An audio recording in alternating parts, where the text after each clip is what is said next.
Sugar was stealing my life. And I'm going to tell you today why I gave up sugar at 76 and I got my energy back. Hi, beautiful people. It's Pamela. And I'm going to tell you the truth. Today, I'm going to tell you about why I gave up sugar. One of the biggest things, not necessarily because of weight, these were the things that made me feel older when I was having sugar. I had brain fog. I had low energy. My mood swings. I had inflammation. I could feel the inflammation in my body, and I'd have afternoon crashes. I'll tell you what I noticed after I quit having the sugar was I started thinking clearly. I had more energy. I had better moods. I slept better and less bloating. I am a chocoholic. I love chocolate. I love sugar. I love eating anything that is pasty and sweet and easy to chew. But I know that those things aren't good for me. And the other thing I have to say is that I let sugar comfort me. It helped me when I felt alone. It helped me keep me from growing. It helped me to not keep my best mind. And so I knew I was working. I have 4 businesses. I have all these things I need to do. And I knew I did not have my best mind because I was in the fog. And the other thing that really helped me when I think about staying off of sugar is it really gives me longevity. It gives me my quality of my life, more time with my relationships, more time to serve women. So,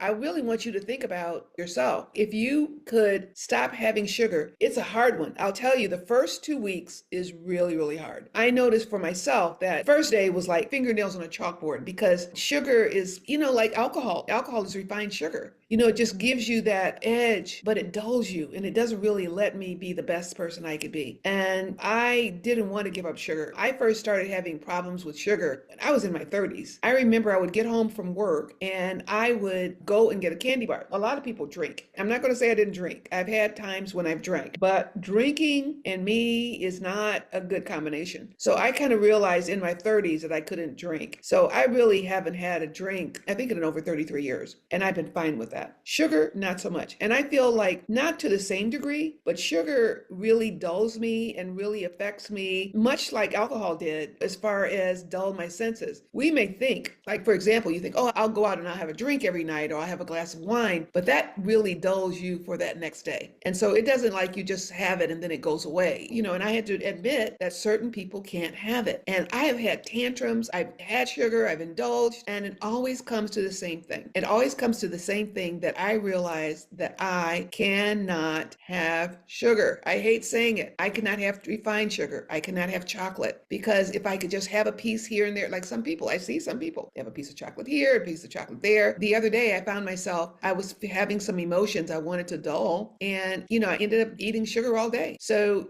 I really have to be careful. I'm telling you, I know it's not easy. It may take you a while. You can have support. There are food programs, FAA. If you go and Google FAA, Food Addicts Anonymous, is really a good meeting if you want to try to start. And even if you wanted to just go and just listen to the meetings without even changing your food, but just listening, a group of people who were able to not live on sugar. If I can stop at 76, so can you. The first thing I would suggest is that you look and see what is sugar doing to you. If you're not performing well, if you're feeling sluggish, if you're having no energy, or you're feeling like every few hours you have to pop some more sugar or chocolate or something to rev up your system, and not to mention the health problems. I thank goodness diabetes runs in my family. My brother actually lost his limbs due to that. I'm very grateful that I always monitored my sugar. I've gotten on and off sugar, but I think this is it. I think I've realized at 76, Pamela, you're so much healthier and happier if I don't have sugar. So if you want to have a life that's more full and more energetic and keep your youth, maybe you might think about maybe you should stop sugar too. If I can do it at 76, so can you.